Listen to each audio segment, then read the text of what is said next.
Hi, everyone. This is Suzanne, and I'm doing a chapter about flying from Dallas, Texas to Berlin, Germany in September of 1998. The flight from Dallas left without incident. I sat back and looked out the windows of the plane, finally realizing that a very new life was unfolding. I felt free as a bird, being lifted into an unknown dream that had lingered in my psyche for what seemed this entire lifetime. Even at that young age, I understood that not everyone gets their dreams. Ballet is a harsh taskmaster, and I had seen many more talented dancers than myself crack under the pressures of the demanding art form of ballet. On some level, I accepted what was ahead, just because I really did not have a choice in the matter. If I wanted the dream, I had to accept all the parts and pieces that would come with it. Ballet taught me that I could make choices and claim a position for myself fully, even not knowing what lay ahead. I understood that it was not about trusting others, it was always about trusting myself. It was about believing that my body could learn and adapt to shifting choreography and situations. It was about believing that I could learn to work with different partners and become a part of the corps de ballet in a company. It was about believing in my ability to learn German and figure out the inner workings of a large German opera house in Berlin. While some might have sat on that plane feeling scared and alone, I felt I was finally it, at my that I felt that finally my destiny was fully in my own hands. It was going to be up to me.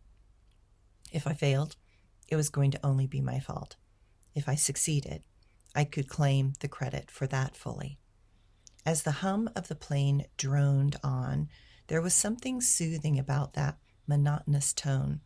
It signified a vibrational shift of monumental proportions. A complete unknown awaited, and that, in of itself, was exhilarating.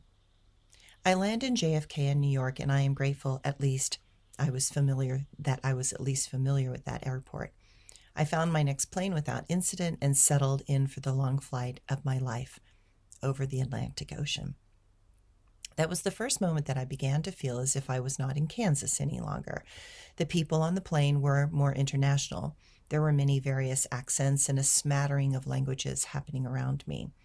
My mother and I had arranged that the flight from JFK to London and the flight from London to Berlin were the same flight number. We assumed that this meant that I got to stay on the same plane, making this an easy transition with the same airlines. We land in Heathrow Airport and all the passengers get off. I am the only one remaining. I have not a worry in the world because I think this next flight is going to Berlin. Eventually, one of the stewardesses comes up to me and asks why I'm still on the plane. I explain to her that I'm going on this same flight to Berlin. That is when she informs me that this flight was not continuing on. The flight I was looking for was another plane in another terminal. Instantly, I'm in a panic. I gather up my belongings and rush out of the plane and over to the boards to see what terminal I'm supposed to go to and which gate.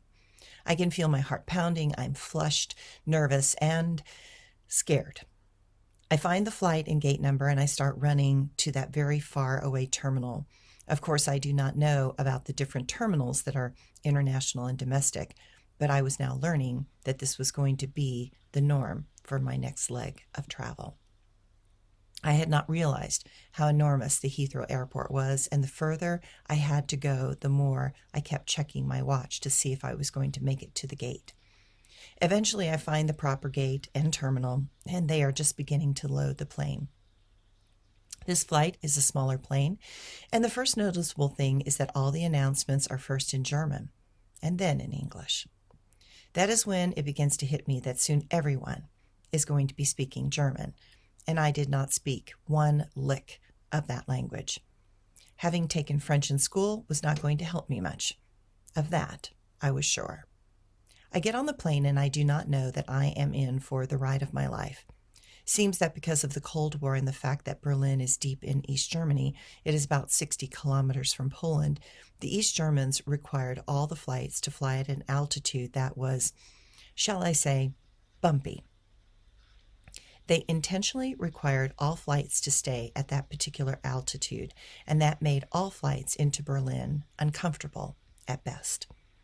I honestly had never been on such a flight. Seems that Berlin is caught on the plains of Germany where the cold air from the North Sea and the Siberian winds from the north and east and the warm winds that have come up from the Mediterranean and then have come up and over the Alps all meet. The confluence of such winds makes the air choppy and unusually bumpy. I learned that all the pilots that were flying this route all did the flying for the Berlin blockade when Russia was trying to starve out the West Germans and take over all of Berlin. These Allied Air Force pilots were forced to supply the entire city with food and essentials during that 324 days. It was quite a feat that they managed to distribute 2,110,480 tons of freight to West Berlin to keep it belonging to the Allied forces of France, Great Britain, and the United States. At the height of the Berlin blockade campaign, a plane needed to land every 45 seconds to keep the city afloat. I was grateful for the flying skills of these amazing pilots during my whole time in Berlin.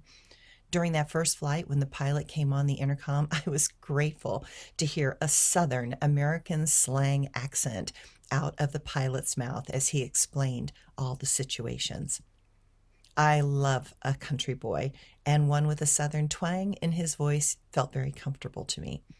I lifted my eyes and said a silent thank you to God in that moment. That did not make the flight any more comfortable.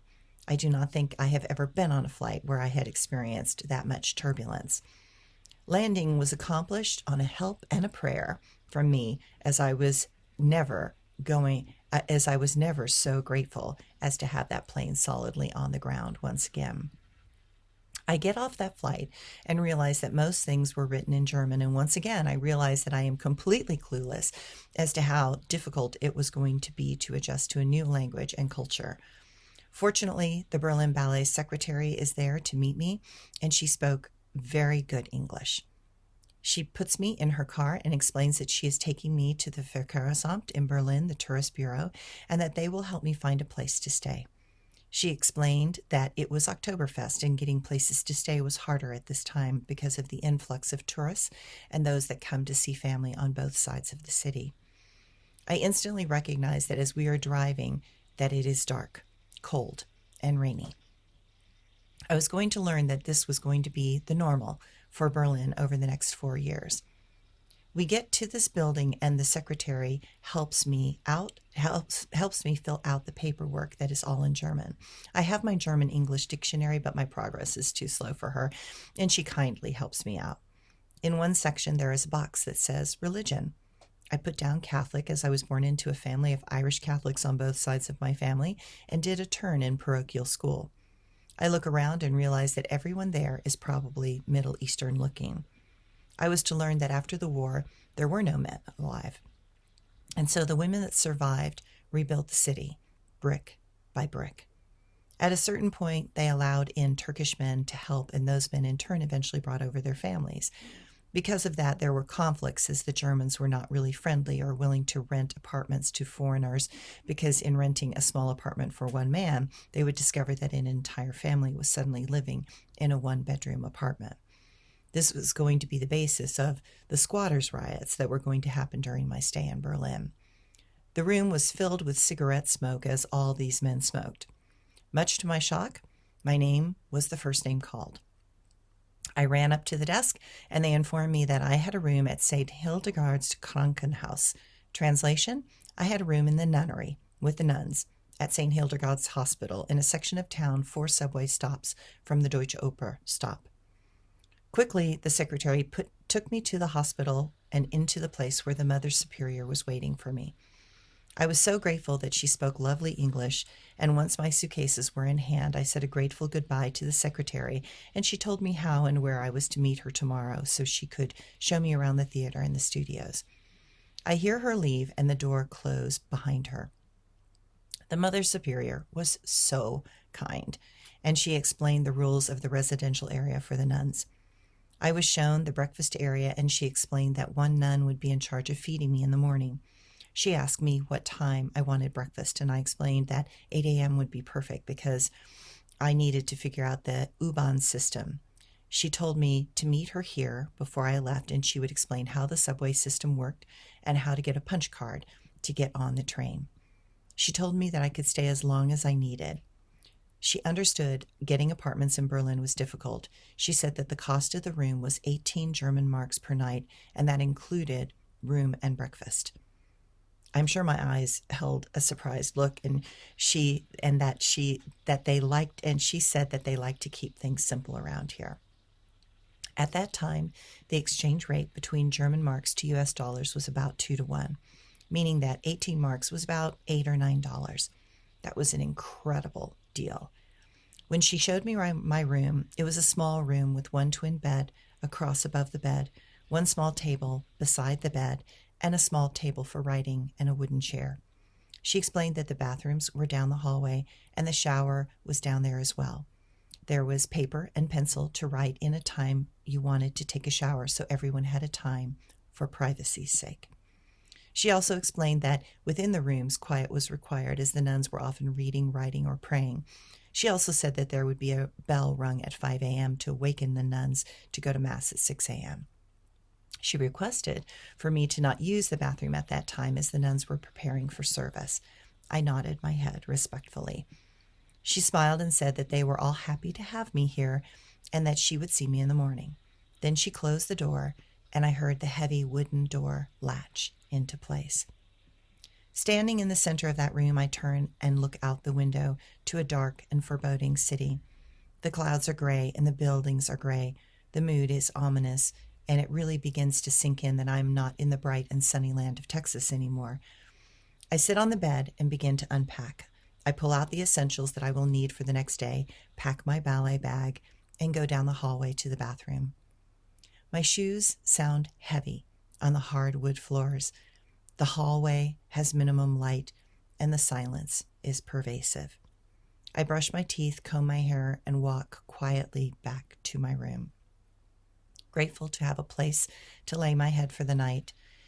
In that moment, I am also grateful that I was raised Catholic and that I was raised that way, and that being raised that way had allowed me this bit of ease and comfort. Tomorrow, another life would begin, and I felt ready for it. Sometimes one just needs to decide that you can handle anything before you know what you might need to handle. That was the clear lesson for me in that moment. This was going to be my new life. I might as well decide to like it and to embrace things. It was time to trust in my ability to find a pathway through. I accepted that I was going to need to allow others to help me and that I could not be able to do this without help. I looked up at the cross over my bed and asked God to protect me because I trusted that what was unfolding was ultimately going to be for my highest good. Thanks, everyone.